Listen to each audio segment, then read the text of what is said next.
Do you want to be a fighter? RMC. There's only one Tyson Fury. Fighters Club. I'd like to take this chance to apologize to absolutely nobody. Alexandre Herbinet. I am the greatest. Bonjour à toutes, bonjour à tous et bienvenue au 119e numéro du RMC Fighter Club. Un RMC Fighter Club bien entendu consacré à l'énorme événement de ce week-end samedi Accor Arena de Bercy à Paris. L'UFC pour son premier événement de l'histoire sur le sol français avec bien sûr Ciryl Gane contre Tai Tuivasa en main event. Et on va consacrer ce numéro à ce combat principal du premier UFC Paris de l'histoire. Pour en parler avec moi, mon compère du Fighter Club, il est toujours à la boxe ou MMA, monsieur Jonathan Macardy, bonjour. Salut Herbie. Qui a été battu par Ragnar Le Breton Voilà. sur console à UFC 4 hier soir. Ouais. C'est triste pour le Fighter Club. Ouais, mais je l'ai dit à la play, par contre, je l'aurais dit. Hein. Les sports d'enfants comme ça, c'est bien, mais si tu veux un vrai sport d'homme et qui veut qu'on se la donne vraiment. Moi, différence de poids, pas différence de poids, hein. Je suis dans son dos en 30 secondes et je l'étrangle en moins de 40. Première ronde. On revient à l'UFC des origines, mon gars. Pas de catégorie de poids, featherweight contre un poids lourd. Les galettes bretonnes, moi je les bouffe pas. C'est parti. Pas de détails avec les gens avec des perruques blondes comme ça. Et avec nous également pour évoquer ce choc, Gane Tuivasa, c'est le frère, le petit frère d'un membre de la famille du Fighter Club, le Souleymane Sissoko, aussi combattant à Arès, combattant de MMA dans l'organisation Arès, la meilleure organisation française, et sparring partner très souvent de Ciryl Gane. C'est pour ça qu'on le reçoit aujourd'hui pour nous parler de Ciryl avant ce gros choc. Monsieur Alpha Sissoko, bonjour. Bonjour. C'est un plaisir de t'avoir avec nous, Alpha, pour ce numéro spécial Gane Tuivasa. Il ne reste que 3 jours. Dans 3 jours, la France est enfin invitée à la table de la plus grande organisation de MMA à travers la planète avec l'UFC Paris, son premier événement dans notre pays. De Benoît Saint-Denis à Nassourdine Imavov, en passant par William Gomis et Fares Ziam, 5 combattants tricolores seront à l'honneur dans l'écrin de l'Accor Arena de Bercy. Mais les regards seront surtout braqués sur un homme, Ciryl Gane. Plus de 7 mois après sa défaite contre Francis Ngannou pour le titre des lourds, Bon Gamin reprend son parcours dans l'octogone face au puissant Australien Tai Tuivasa. Comment aborder ce choc historique et forcément particulier pour Ciryl? Tuivasa peut-il gâcher la fête comme il l'annonce? Le RMC Fighter Club vous dit tout sur le combat principal de l'UFC Paris, un rendez-vous à gros enjeux. Quand on reparlera dans 20 ans, le premier UFC en France, l'affiche, c'était Gane Tuivasa, tu vois, ce sera mon blaze, tu vois, donc je marque un peu l'histoire pour le coup là-dessus, tu vois. Incroyable, quelle victoire de Ciryl Gane, et encore une victoire avant la limite, soumission. Mon métier c'est le combat, je suis un compétiteur et je veux gagner.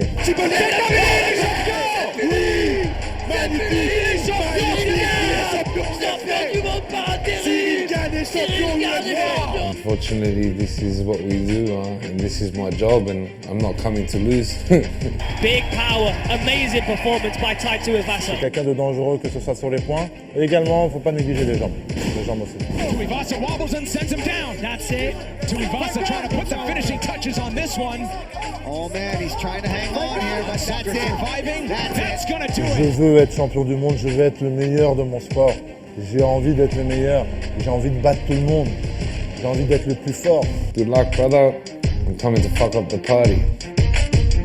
Merci à Max Sabolin pour cette prod qui nous met dans l'ambiance avec Tai Tuivasa qui termine en disant « Je viens gâcher la fête », même si on traduit mal le mot qu'il dit, c'est pas gâcher qui dit. Mais voilà, il a envie de mettre la clim sur Bercy samedi soir, Tai Tuivasa. Je regarde Max en régie, la musique t'aurais pu mettre Céline Dion, Britney Spears en hommage aux musiques d'entrée de Tai Tuivasa. Hein.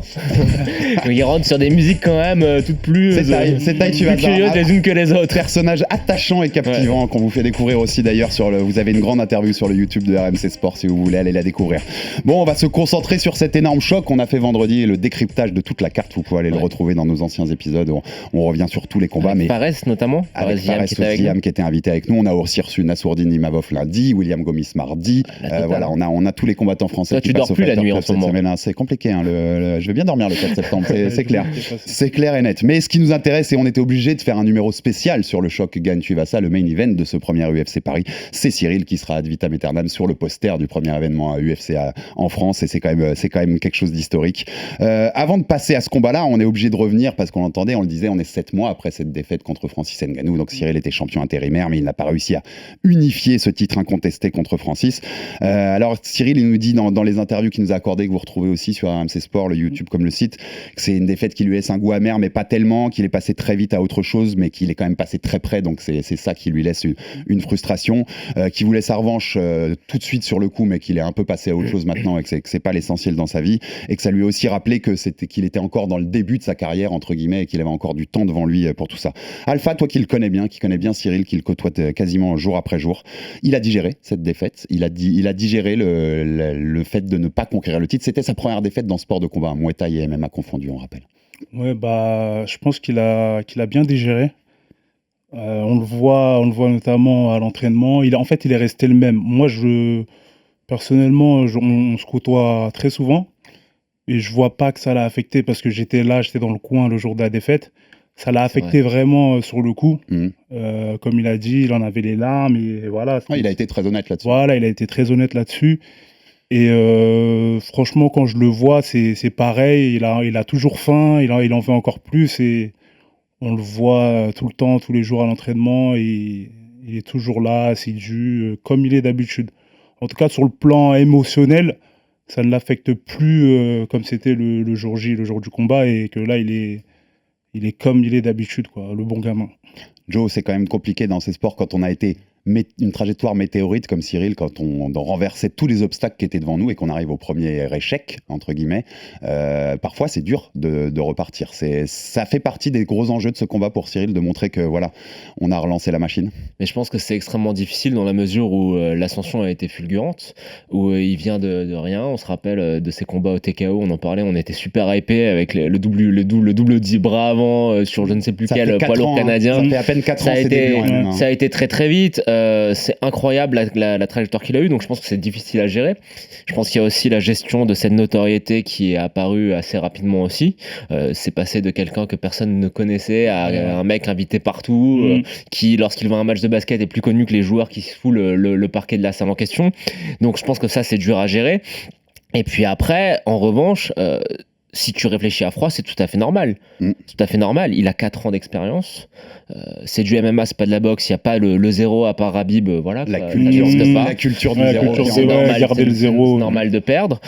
Après, moi, la question et les enjeux qui sont posés sur ce combat, ils sont multiples. La première, c'est de savoir s'il a su se remotiver, parce que très franchement, j'ai l'impression, et c'est peut-être qu'une impression, mais que après la prise de la ceinture à intérim contre Derek Lewis, il y a peut-être eu un petit côté je me repose sur mes lauriers, mais qui est presque logique et normal. Quand la météorite arrive, c'est Taylor Lapillus qui nous le dit, nous, c'est tout à fait en interview avant cette UFC Paris, que même lui il dit, Taylor, je sais même pas si moi j'aurais pas été encore plus lâché parce que c'est dingue quand on gagne la hype, l'argent qui vient. Il y a ça, il y a le côté est-ce que je me suis remis en question techniquement, parce que aussi talentueux, incroyable soit-il, il y a quand même des failles dans son jeu, on les a vues. Alors certes, ce sera pas Tai Tuivasa qui va les exposer. Non. Tai Tuivasa va pas balancer un double leg du milieu de la cage. Non.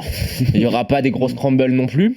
Et c'est aussi de savoir si psychologiquement, moi c'est l'inquiétude que j'ai. Je te dis, hein, si tu m'avais dit quel est le combat idéal pour Cyril après la prise de ceinture contre Ngannou, je t'aurais pas dit main event à Paris. J'aurais préféré quelque chose où il y a moins d'exigence et d'impondérable et d'impératif médiatique. Tu vois, on le laisse un petit peu plus tranquille. Après voilà. Ce qui peut être différent, c'est que là, c'est à Paris, donc c'est pour une fois, il combat chez lui. Il y a un peu de pression, non ? Voilà. Il y a un peu de pression, comme ça peut lui mettre beaucoup de pression, comme ça peut le galvaniser aussi. Donc, parce ça, que tu là, le sens comment ? Moi, je le sens super bien. Il est comme il est d'habitude, en fait. Ouais. Moi, je vois vraiment pas de changement, c'est-à-dire que. Ça, c'est bien. Je vois pas de changement dans son attitude, il est toujours là comme il est. Après, ça on le saura samedi dans la cage, mais en tout cas intérieurement, tel que je le connais, ça va pas bouger. Vous devancez mon conducteur, messieurs, donc j'en profite, on va avancer sur ce thème-là, c'est le thème de la pression, à quel point ça peut jouer, parce qu'en effet, Taylor Lapillus, dans son interview dont je vous parlais là, que vous retrouvez aussi sur notre YouTube, qui est avant cet événement UFC Paris, il dit que la hype autour de Cyril peut aussi baisser fort en cas de défaite contre Tai, en cas de deuxième défaite de suite samedi à Bercy. J'ai entendu même certains remettre en cause, des analystes qui n'ont pas d'infos plus que ça, mais dire et s'il arrêtait sa carrière s'il était encore battu, parce qu'on sait qu'il n'a pas la passion du MMA à Cyril, enfin c'est pas un truc d'enfance, tu vois. Alpha, comment tu sens ça? Il est sous pression, Cyril? Tu as l'impression qu'il est sous pression? Moi, le côté Bercy dont parlait Joe, les 15 000 personnes qui vont se connaître son nom, connaissant un peu Cyril, j'ai l'impression qu'il va le prendre de façon positive, qu'il va kiffer, que quand il va rentrer vers la cage, il va ouvrir ses yeux, il va regarder, il va prendre du plaisir. Comment tu le sens par rapport à ça? Par rapport à ça, moi, je le sens, comme je disais, vraiment, il le prend vraiment à la cool. En fait, il le prend comme son combat juste avant avec Francis. C'est-à-dire que lui, il est comme ça, en fait. Il se met pas la pression. C'est quelqu'un qui se met vraiment pas la pression. C'est-à-dire qu'il est là, il est vraiment comme il est d'habitude. Il peut être là en train de... Juste à 1 minute avant de rentrer contre Francis, il est là, tranquille, avec sa musique. Il est vraiment pas sous pression. On le voit pas sous pression. C'est rare de le voir sous pression, Cyril. Et là, moi, je pense que ça va être... Je pense comme toi, je pense que ça va vraiment le booster à fond. Il faut faire attention à un facteur. Ça peut jouer dans les deux sens. Hein. Ça peut inhiber comme booster. Exactement. Je pense qu'il faut faire attention à une chose. C'est que là, oui, il est sur... Voilà, on le connaît aussi. Je pense que oui, effectivement, si tu me dis est-ce qu'il a une personnalité à craindre la pression, je te dirais non. Après, moi, l'histoire du MMA est assez vaste maintenant pour nous rappeler certaines choses. Je connais bien quelqu'un qui s'appelle Darren Till, qui était invaincu. Qui combat pour la ceinture contre Tyron Woodley, qui se fait étrangler au 2e round. Et derrière, c'est plus jamais le même. Et après, c'est plus jamais le même, parce que même si son combat de retour, il était en pleine forme, en se disant ça va aller, tout va bien, etc. Et d'ailleurs, son combat de retour, c'est contre Jorge Masvidal à Londres. Il fait un premier round énorme, t'as l'impression qu'il va lui marcher dessus, et puis il se prend un premier coup. Et tu sens qu'il y a tout qui redescend en fait. Et c'est que certes, la pression, il ne l'avait pas, mais c'est juste que face à l'adversité, il y a peut-être des flashs qui reviennent comme ça. Bien sûr. Après, c'est plus jamais le même, tu vois. Ce que je dirais, c'est qu'à on parle d'un mec invaincu avec un talent énorme. Hein. Voilà, ce qu'à la différence de Darren Till, comme tu le disais juste avant, c'est que sa défaite, c'est sur un étranglement. Là, sa dernière défaite contre Francis, c'était il est pas loin. Il passe à ça, on va dire. C'est pas il gère super bien les 2 premiers rounds. Pour moi, il lui fait une masterclass debout. Après, il y a le sol, il y a la lutte. C'est pas il se fait prendre un pain et hop, knockout, il se fait pas étrangler, il se fait éteindre, il faut mettre en 30 secondes. Il y a eu la domination dans les derniers rounds de Francis, mais c'est pas une défaite, je veux dire, qu'il marque par exemple une défaite comme Kamaru Usman qu'il a eu. Je pense que, comme Khabib le disait dans une interview, que ça va être difficile pour lui de revenir après un... Il y a peut-être le côté accident aussi. Voilà. Ça peut être marquant, celle d'Ousmane, en effet. Vu la façon dont elle est arrivée, ça peut être marquant. En plus, avec l'âge aussi, il a 35 ans, Ousmane, je crois. Et voilà, donc ça joue aussi. Donc, pour revenir, peut-être qu'il aura plus d'appréhension qu'une défaite comme Cyril a subi. Mais ce qui est intéressant, c'est ce qu'on va le voir dans la cage samedi. Ça, il faut attendre la cage pour pouvoir avoir la réponse de ça. Moi, extérieurement, je vois rien. Je vois comme il est d'habitude. Et ça, on le saura vraiment à voir samedi soir. Bien sûr. En tout cas, il y en a un qui pense que Cyril gagne. Il n'aura pas beaucoup plus de pression que ça samedi soir. Et c'est Tai Tuivasa, son adversaire. On l'écoute dans l'interview qu'il nous a accordé à Dubaï pendant son camp de préparation. Il a perdu une fois contre le champion, il ne devrait pas se sentir déprimé ou quelque chose comme ça. Je suis sûr qu'il va arriver bien préparé et prêt à m'arracher la tête, surtout qu'il va se battre devant son public. Je comprends le travail qu'il doit fournir, mais j'espère qu'il comprendra que je viens aussi pour faire mon boulot. Donc voilà, détendu toujours Tai Tuivasa et qui confirme ce qu'on se disait là, c'est que en tout cas il n'a pas l'impression que Cyril sera sous pression. C'est un psychopathe. Ce qui est intéressant, et Alpha, tu dois être au courant vu que t'es proche de la team, c'est j'ai vu le programme médiatique que s'est tapé Cyril cette semaine en Fight Week de l'UFC Paris. C'est beaucoup, inhumain. Mardi, on enregistre le mercredi, le mardi il avait je crois de 2h de l'après-midi à 10h du soir des interviews. C'est dur à gérer. Hier on avait un space Twitter aussi sur RMC Sport où Manon Fiorot nous disait qu'elle était, quand elle a vu ça, elle était presque contente de pas être sur la carte à Paris juste pour s'éviter ça. Et tu vois, c'est vrai qu'après aussi c'est dur ça. C'est compréhensible aussi dans le sens où c'est le premier événement du UFC en France, mais c'est vrai que faire beaucoup de médias pendant la Fight Week, ça aide pas beaucoup. Après, il y en a qui le prennent différemment. Il y en a, je sais pas, cérébralement, les questions, tout ça, ça joue d'un côté nerveusement. Voilà, on pose beaucoup de questions, tu fais ça tout le long. Il y en a, ça leur dérange pas plus que ça. Et d'autres. Là, je t'annonce au bout de la 20e interview du jour, quand t'as la même question qui revient. Les mêmes questions et tout. Vous vous rappelez quand McGregor perd contre Nate Diaz là à l'UFC 196, il avait enchaîné comme ça, pareil, des journées entières de Media Day. Sur le rematch au 202, il dit m'embêtez pas. Je fais la conférence de presse et rien d'autre. Et il avait expliqué à quel point c'était très pesant. Je pense que c'est plus prenant qu'on le pense. Surtout quand j'ai vu son programme, franchement, j'ai ouvert les yeux. J'ai dit bonne chance Cyril, parce que c'est chaud à ce niveau-là. Et puis c'est très important ce rendez-vous. Il le dit, Cyril, ça il l'assume dans les interviews. Il dit toujours, il aime être le porte-drapeau de l'UFC pour ce premier UFC Paris. Il aime être sur le poster. Il dit dans 20 ans, je serais très content de revoir ça et de me dire que j'ai été le pionnier pour les UFC à Paris. Donc ça, je pense qu'il l'aborde bien. Mais mais programme compliqué. Pour en revenir à la Mais prépa, Alpha. juste Alex, c'est un rôle sur les performances, parce qu'il n'y a pas que je donnais l'exemple de McGregor, mais rappelle-toi aussi Ronda Rousey quand elle revient. Ah mais elle Ronda, c'est refuse de totalement ça. donner une interview, et je pense qu'un mec qui est une bête médiatique, un animal médiatique comme les McGregor ou comme les Ronda Rousey qui faisaient tous les talk shows aux États-Unis, si eux ça les fatigue, pour un mec comme Cyril qui est assez détaché et tout, ça doit vraiment pas être facile à gérer. Ronda, tout ça, quand elle perd son titre contre Liu au 93, elle l'aurait sans doute perdu quoi qu'il arrive, vu les qualités d'Olum debout, mais elle est cramée à ce moment-là. Elle est plus là. Elle est plus là du tout. Il y a l'enchaînement Betch Correira au Brésil où elle fait toute la tournée du pays et tout, là c'est elle est plus là du tout. On va parler prépa forcément, Alpha, dans ce combat, puisque tu as été le sparring de Cyril, donc tu as des petits insights pour nous. Mais Fernand Lopez, votre coach, le patron du MMA Factory, après le combat contre Francis, il a dit il rentre à Paris, il prend 10 jours de vacances et je vais lui faire bouffer de la lutte avec des Dagestanais. Il en aura pas besoin contre Tai Tuivasa, Joe l'a dit déjà, et on va rentrer dans la technique. Mais est-ce qu'il en a, juste par intérêt, toi qui l'as suivi, est-ce qu'il a un peu plus bouffé de la lutte, comme disait Fernand, ces dernières semaines? Il a pas comme il a dit. Pas comme il a dit, ça c'est sûr que oui. Mais après, on a eu pas mal de Russes. On a une équipe russe qui est venue. Un Dagestanais aussi qui a combattu aussi à Arès, qui a fait une très belle performance. Donc ce qu'on faisait, on a fait des gros sparring. Purement lutte?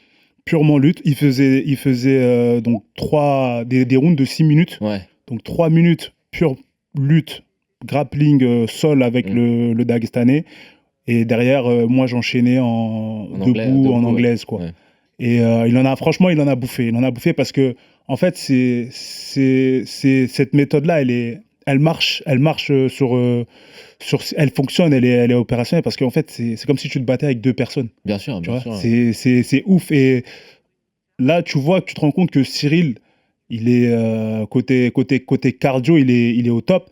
Et là, on a rajouté en fait la lutte. Avant ce qu'on faisait en fait ce qui a changé dans sa prépa, parce que moi, il faut savoir que ça fait 3 ans que je tourne avec Cyril, qu'on s'entraîne ensemble.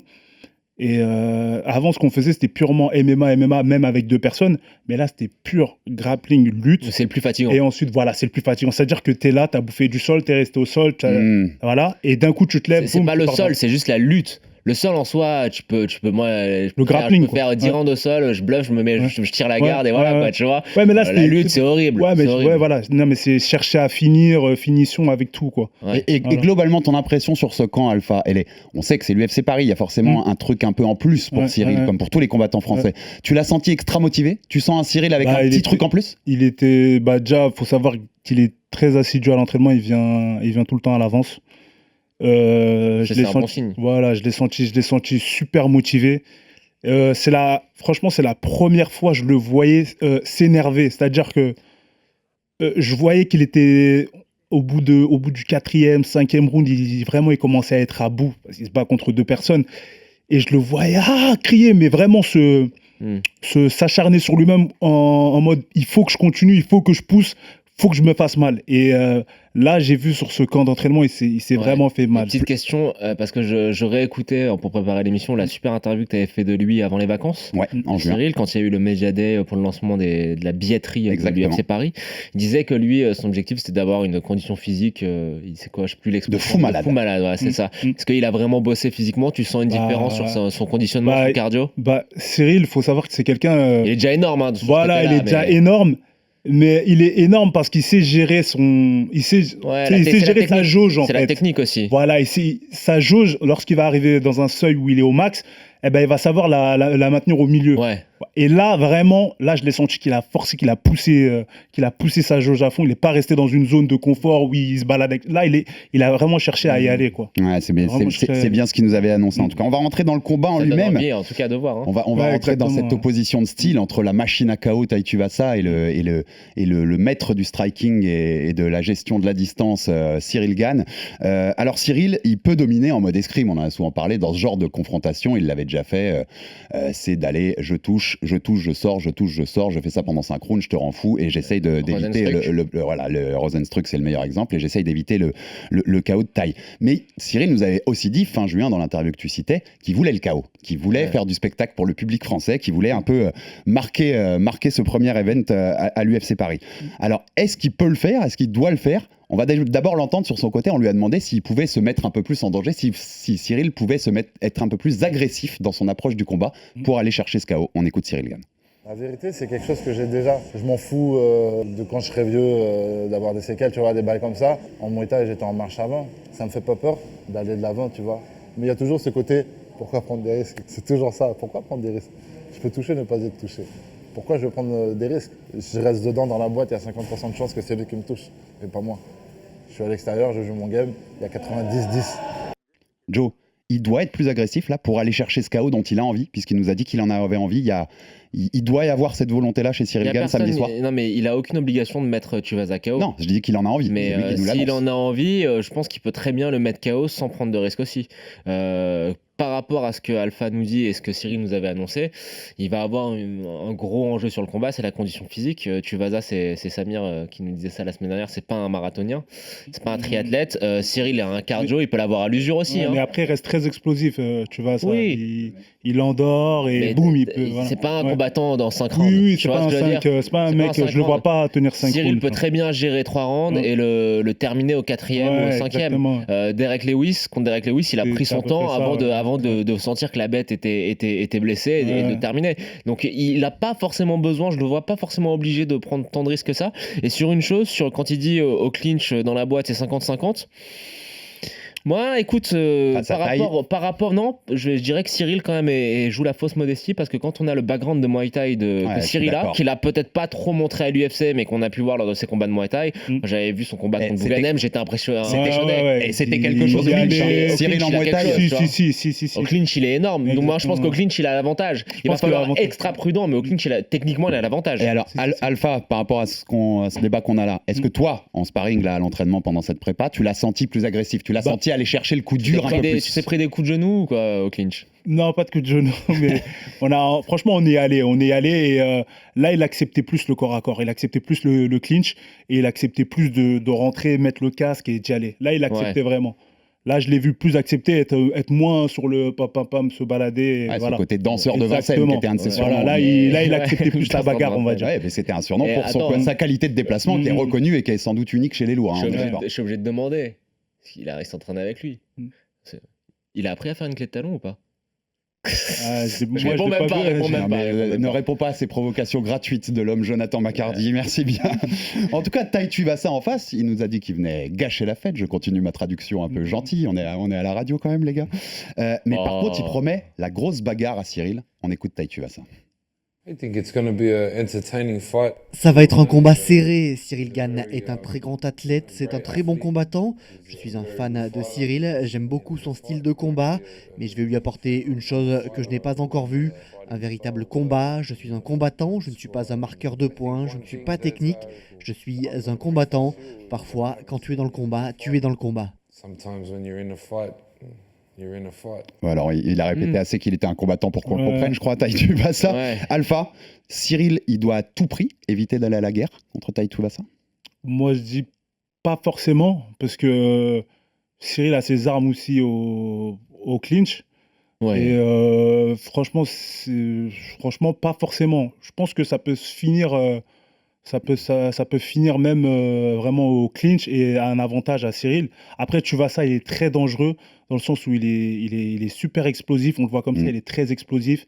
Il a pas mal d'armes aussi. C'est vraiment le one shot. Voilà, le one shot. Non, c'était réducteur de dire ça. Non, mais en one shot, il peut changer le scénario. C'est ça que j'ai dit. Oui, c'est pas ça qui m'inquiète. Hein. Je voulais pas expliquer qui est Tai Tuivasa, le combattant, mais qu'en un coup, il peut changer le scénario. Moi, les gars, ce qui m'inquiète. Après, on est chez les lourds de toute façon. Oui, t'as raison. Ce qui m'inquiète, c'est pas forcément la puissance. C'est que c'est vrai que la facilité, c'est de dire oui, mais Cyril a déjà affronté des combattants comme ça. C'est-à-dire, il a affronté Rozenstruik, Derek Lewis notamment.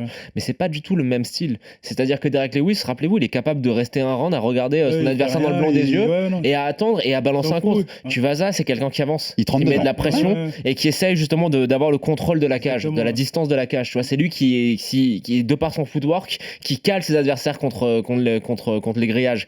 Et en fait, là où je suis quand même très optimiste, j'ai beaucoup réfléchi depuis la semaine dernière, tu vois, c'est que quand même le footwork de Cyril, je pense que ça peut permettre justement d'éviter de prendre cette pression. Et si t'enlèves à Tuivasa ce côté un peu bully, tu vois, qui est d'avancer, j'avance sur toi, tu lui enlèves quand même la moitié de ses armes. Après, il met un faux rythme comme ça des fois. Aussi. Des fois, il met un Aussi, pour rythme et aussi. d'un coup, boum, il explose. Mais t'es d'accord explosé. que c'est pas Voilà. comme Rosenstruck ou Derek Non, Lewis non, qui sont c'est- beaucoup moins actifs dans les déplacements. Non, je pense qu'il est plus dangereux que. Et alors, est-ce que le plus dangereux, parce qu'on l'a vu dans son dernier combat contre Derek Lewis, ce KO où il met un coup de coude contre la cage, il coince Derek Lewis contre la cage, est-ce que c'est le plus dangereux pour Cyril d'être coincé contre la cage face à Tai Tuivasa? Le coup de coude, on l'a vu, on l'a retravaillé, donc je sais pas, je pense pas que Lewis a les mêmes réflexes que Cyril. Je pense que Cyril le verra arriver et qu'il sentira le danger à ce niveau-là. Je suis d'accord. Moi, je pense que ça va être surtout comme tu disais, hein, le rentre-dedans qu'il va faire. Ça faudra surtout faire attention à ça. Moi, je pense Voilà. qu'il est capable de Tu sais. sortir du Oui, grillage oui, oui. très facilement avec son jeu, son footwork. Ça va pas être comme un Lewis. Ouais, je suis d'accord que c'est quand même beaucoup plus, il est Voilà. beaucoup plus à l'aise pour ce genre de Ce qu'il va situation. falloir pour Cyril, c'est juste être concentré au final. Et c'est ce qu'il répète très souvent Et en ça, c'est interview. le plus dur. Ouais. Parce que être concentré, ça inclut tout ce qu'on a dit auparavant, c'est-à-dire la pression, la fatigue avec Paris. les obligations médiatiques, Paris. l'acclamation de la foule, il faut pas se laisser griser. C'est tout ça. Hein. Quand je dis il faut juste être concentré, c'est pas réducteur, c'est très très C'est dur. bête, hein, mais je sais que j'en avais parlé à des fighters. Entendre une voix que tu connais. Que t'as pas l'habitude, tu sais, en plein combat, Ouais, entendre quelqu'un dans le public que tu connais et ça te déconcentre pendant 2 secondes. Enfin, c'est tout un travail mental qui est important pour Cyril et il le répète à longueur d'interview. Hein. Ce qu'il faut, c'est être concentré du début à la fin. En tout cas, pour tous ceux qui pensent qu'il va rouler sur Tai Tuivasa, Cyril lui-même, hein, il a répété que c'est tout sauf un combat facile et je pense qu'on est tous d'accord. Focus du début à la fin. Et pour le coup, il a pas peur que des points de Tai Tuivasa. On écoute Cyril Gane. Un mec extrêmement dangereux, à la manière d'Eric Lewis, Jairzinho, je le répète, mais encore plus dangereux. Je le vois plus dangereux sur son anglaise. On connaît son point fort, et sur son point fort, il est plus dangereux. On a Tuivasa qui peut partir sur 1, 2, 3, tu vois. Qui peut partir sur 1, 2, 3, qui regarde bien, qui garde la tête haute, qui n'a pas peur de prendre des coups. Encore une fois, on a les atouts, mais il va falloir, comme je dis à chaque fois, être concentré du début à la fin, sinon ça peut faire mal. Son game, c'est la mi-distance, et ça, c'est quelque chose qui m'arrange. Je sais qu'il a pour habitude maintenant de sortir aussi des low kicks. Il l'a prouvé sur ses derniers combats de manière puissante et fluide. J'ai trouvé ça beau techniquement quand même. Donc voilà, c'est quelqu'un de dangereux que ce soit sur les points. Et également, il ne faut pas négliger les jambes. Comme on parle que de son knockout power à Tai Tuivasa Alpha, on néglige son arme avec les kicks, avec les low kicks. Avec les low kicks, je pense qu'il peut. Moi, je pense qu'il va se servir de ça. Déjà pour ce combat, je pense qu'il va beaucoup se servir de ça pour essayer de casser justement les déplacements, les appuis de Cyril. Je pense qu'il va se servir des jambes et il va le rentrer dedans aussi. Cyril, il va les checker les low kicks. Oui, il vient du Muay Thai. Oui, c'est mais comment checker. Attention à pas j'ai vu qu'il a casser fait la jambe, tu vois. en tout cas, il a fait sa prépa en Thaïlande. Tu vois ça. Donc Muay Thai Tiger, ouais, voilà. Tiger Muay Thai. C'est des tueurs là-bas, on Ouais. rappelle, Petroyan et compagnie. Oui, tout à fait. Weili Zhang. C'est un autre aspect du jeu de Tai Tuivasa auquel il faut faire attention, Joe, hein, pour ça. Oui, mais après Cyril, voilà, il a quand même une Muay Thai qui est superlative pour un combattant de MMA. Et t'es d'accord avec lui? C'est meilleur que Rosenstruck et Lewis sur l'anglaise? Largement, c'est meilleur et c'est ce que je disais auparavant. Il a une activité et des déplacements et une manière de contrôler la cage et là où se passe le combat qui sont supérieurs à Lewis et Rosenstruck. Et je pense qu'il a un meilleur takedown defense aussi. En tout cas, Tai Tuivasa sur toute sa carrière, et ça c'est un point à noter aussi, il a été que 2 fois au bout des 3 rounds. Il a jamais fait un combat en 5 rounds. Et donc l'endurance pourrait lui jouer des tours, on sait pas. En tout cas, lui, il a la réponse à ce problème. On écoute Tai Tuivasa. Quand tu dors, tu n'as pas besoin d'endurance. Je fais dormir les gens, c'est bien. Efficace, j'endors les gars en moins de 3 rounds, donc j'ai pas besoin d'endurance pour 5 rounds. Mais c'est un 5 rounds. On a parlé de la capacité de Cyril aussi à faire ce côté un peu escrime, je touche, je sors, donc ça pourrait durer ce combat. Ça peut vraiment jouer des tours à Tai Tuivasa parce qu'il rentre dans l'inconnu, hein, quand il arrive au 4e round, il a jamais connu ça, contrairement à Cyril. C'est ce que je disais, je pense que Cyril peut très bien gérer le combat pendant 3 rounds avec ses déplacements et le terminer au 4-5e quand tu vas affaibli. Hein.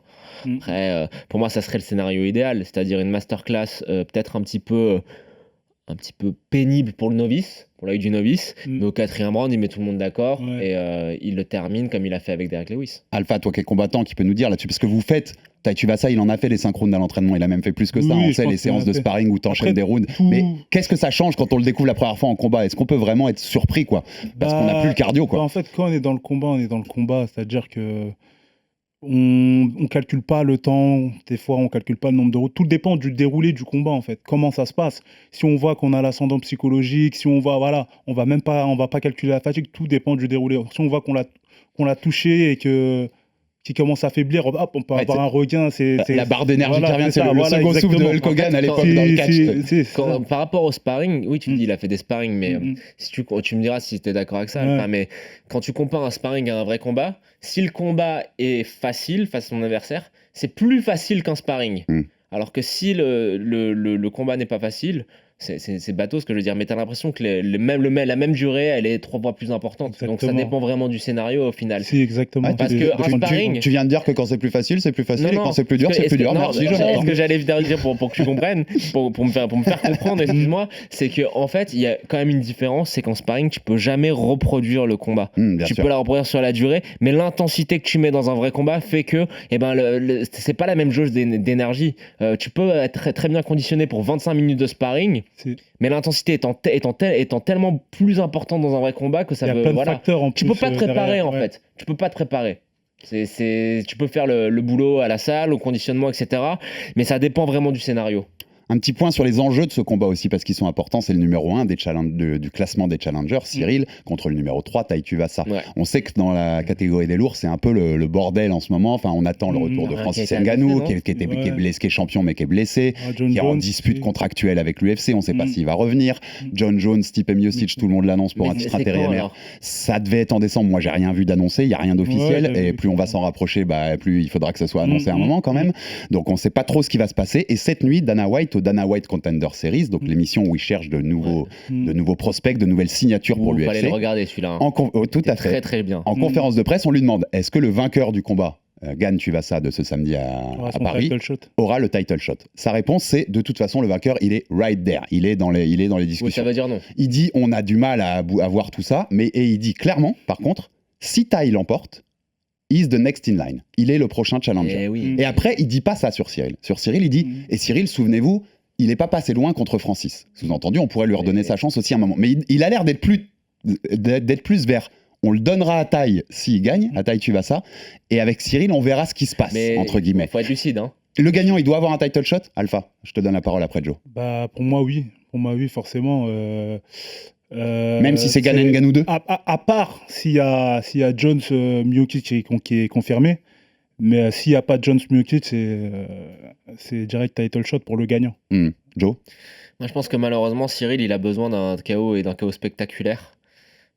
Parce que Dana White, il aime bien les combattants qui sont peut-être pas propres techniquement ou quoi, mais qui font le spectacle et que tu peux faire des beaux highlights pour promouvoir le combat. Non, mais je vais y aller direct, les gars. C'est moi ou Dana White, vous pensez comme moi, qui rêve que Tuivasa gagne et d'avoir Francis par exemple contre Tuivasa, les deux surpuissants. On va pas se mentir, t'as vu ce qu'ils ont fait pour Israel Adesanya? Ou pour Robert Whittaker, qui viennent de la même région du monde. Alors, il y a un néo-zélandais, australien, mais tu remplis des stades là-bas. En France, on n'en est peut-être pas encore à ce stade-là. Et puis, il faut dire une autre chose, c'est que Cyril parle anglais maintenant, mais bon, c'est pas sa langue maternelle, et que Tuivasa est beaucoup plus vendable, il est beaucoup plus bankable de par sa personnalité. Tu peux faire des tonnes de vidéos de promotion avec ses musiques d'entrée qui sont n'importe quoi, ses télévisions, etc. Puis il est marrant, il a lancé ses chaussures en plastique pour faire le chouet là, pour boire la bière. Il a ce Tuivasa, donc on y boit une bière dans une chaussure déjà portée. Il a une histoire hyper attachante. Dana White préfère Tuivasa et il avait été très critique envers Cyril, rappelle-toi. Après Rosenstruck. Dana White, parfois, il a un côté un peu mais pas newbie, comment on pourrait dire ça, nouveau fan. Il dit il veut des KO, du sang. Tu sais, non, comme l'UFC original, tu te rappelles ce même là, le mec qui était dans le public à je ne sais plus quel UFC, il s'était écrit Just Bleed sur le torse. Voilà. Bon, c'est pas forcément la qualité première du combattant qui prime à ses yeux, c'est le niveau de spectacle. Et la conclusion de tout ça, les gars, c'est que Cyril doit faire le boulot, quoi. Doit montrer à Dana samedi soir qu'il est incontournable. Il est incontournable, c'est comme ça. Dernier débat que je voulais avoir sur Cyril, et il est un peu provoque dans son intitulé, mais vous allez me comprendre. Mon intitulé, c'est Cyril a-t-il vraiment l'étoffe d'un champion? Quand je dis l'étoffe, c'est-à-dire que pour moi, le talent, il l'a. Il n'y a pas photo. Il a déjà été champion intérimaire. Il a déjà touché une ceinture de l'UFC, qui était le premier combattant français à le faire. Par contre, il dit dans notre grande interview qu'on a fait avant cette UFC Paris, il nous dit « Je me reconnais pas dans les reportages Netflix sur Michael Jordan ou Tony Parker. J'ai pas la mentalité de ces champions-là. » On se rappelle, on lui en avait parlé fin juin, souviens-toi de Joe aussi, dans l'interview que j'avais faite. Il avait dit dans un Twitch un jour « Moi, en fait, les gars, je suis un peu Ben Arfa. Énormément de talent, mais je suis je m'en foutiste, très dilettante et je me fais pas mal pour aller chercher des objectifs. » Dans une interview récente à La Sueur, il dit aussi « Je commence à être un peu touché par le syndrome McGregor. j'ai gagné beaucoup d'argent et je suis bien dans ma vie, je kiffe ma vie, j'en profite, ce que nous tous on ferait ici, comme lui je pense. Mais avec tout ça, il nous disait aussi dans cette interview qu'il lui fallait une carotte pour le motiver, qu'avant de savoir que c'était Tai Tuivasa à Paris, il était moins présent à l'entraînement. Tu confirmeras Alpha, il avait du mal à revenir tous les jours parce qu'il n'avait pas cette carotte au bout, cet objectif vraiment. Donc Alpha, il a vraiment ça en lui, d'être un champion, Cyril. Il a vraiment cette envie. Avant que tu me répondes, si tu peux, on va l'écouter sur ce thème parce qu'il nous a répondu dans cette interview récente qu'on a fait de lui. Et c'est marrant parce que fin juin, il me disait « J'ai jamais rêvé d'être champion du UFC quand j'étais petit. » Et quelques semaines plus tard, on l'écoute, on voit ce qu'il a à nous dire. En vrai de vrai, ça a toujours été la mentalité. Peu importe la mission, c'est pour une ceinture ou pas, je suis un compétiteur et je veux gagner. Et je veux aller au plus haut, comme on a dit tout à l'heure. J'ai envie un peu de marquer l'histoire de mon sport. Et j'ai envie de moi ressentir le fait que j'ai été jusqu'au bout aussi, tu vois. Et pas de se dire, bon, j'en avais sous le pied, je pense que j'aurais pu faire plus, mais bon, maximiser ce potentiel. On travaille et on va encore travailler là-dessus. Et on va essayer de faire les choses encore mieux de ce qu'on fait maintenant. Je veux être champion du monde, je veux être le meilleur de mon sport. J'ai envie de battre tout le monde. J'ai envie d'être le plus fort. J'ai envie qu'on dise, c'est l'homme le plus fort au monde, tu vois. Sur le papier, c'est beau, tu vois. Personnellement, dans la rue, ça ne changera rien. Par contre, on pourra dire que, et ça pourrait être bien. C'est marrant parce qu'on l'avait jamais entendu. Moi, je l'avais jamais entendu dire aussi précisément les phrases qu'on a entendues dernièrement. Il a ça en lui, Alpha. Moi, je pense que c'est le déclic, c'est-à-dire que c'est la défaite contre Francis je pense qu'il lui a donné encore plus. C'est exactement ce que je pensais. C'est ça, parce que juste avant Francis, qui disait, j'étais avec lui, moi, justement, à Los Angeles. Il voyait Francis comme le boss de son jeu, et voilà. Le boss final du jeu vidéo. Exactement. Donc là, je pense que le fait qu'il ait perdu, ça l'a donné envie de retenter sa chance et d'aller jusqu'au bout, quoi. C'est ce qu'il disait. Et cette expression de boss de fin, t'avais l'impression qu'il arrivait à la fin de l'histoire. C'est ça. Alors qu'en fait, il y a une histoire derrière. Voilà, il y a une grande histoire à construire et à écrire encore. La défaite, elle peut être bien pour lui, pour ça. Donc là, je pense que c'est ce déclic-là qui lui a donné ça. Mais il l'avait pas avant. Là, je pense qu'il l'a. Il l'a, et c'est pas qu'il l'a, c'est que c'est en train de venir. Et on le verra samedi. Après sa victoire, on l'espère, et ce qu'il dira à la fin, quoi. Joe, il a l'étoffe d'un champion. Je pense qu'on avait dit ça dans le débrief du combat, c'est que cette défaite peut lui faire beaucoup de bien. Remettre un petit peu les choses en perspective, regain de motivation. Là, tout semblait trop facile pour lui. Alors, c'est grâce à lui, c'est grâce à son immense talent.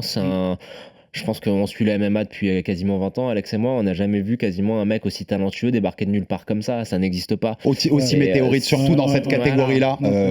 Ça peut être un mal comme un bien, et je pense que là, vu ses déclarations, je pense que ça l'a vraiment motivé, donc c'est très très bien, ça a été l'électrochoc dont il avait besoin. Et je pense qu'on se souvient de JSP, Georges Saint-Pierre, qui après sa première défaite dit ce truc-là, ça m'a réveillé, et plus jamais ça, quoi. Plus jamais ça, et j'ai tout fait pour que ça n'arrive plus jamais. Et je pense que Cyril peut être totalement dans l'esprit de JSP et d'avoir cette mentale. Les gars, on finit sur le truc obligé à chaque fois. Pronostic. Samedi soir, Accor Arena, Cyril gagne, Tai Tuivasa. Comment ça finit et à quel moment ça finit? Jonathan Macardy. Moi, avant d'entendre toutes les déclats de Cyril et avant d'entendre Alpha, j'étais un peu sceptique, et là, je dirais Cyril par TKO au 4e round. Fin du 4e round. Alpha Sissoko. Moi, je dirais Cyril par TKO au 2e. Milieu du 2e round. C'est marrant ce que tu disais, Joe, parce que sur ma fiche, il est noté Cyril décision. Et en fait, Alpha, en 30 minutes, en 35 minutes, tu m'as convaincu que je pense qu'il a ce truc vraiment en lui. Et donc, je dis KO aussi. Je dis KO, TKO, allez, je vais dire 3e pour changer de goût. Comme ça, on verra lequel de nous trois aura raison samedi soir s'il s'impose comme ça. On a fait à peu près le tour de ce Gane Tuivasa. Je voulais quand même profiter de cette interview de Cyril Gane avec nous, Joe, pour te faire un petit clin d'œil.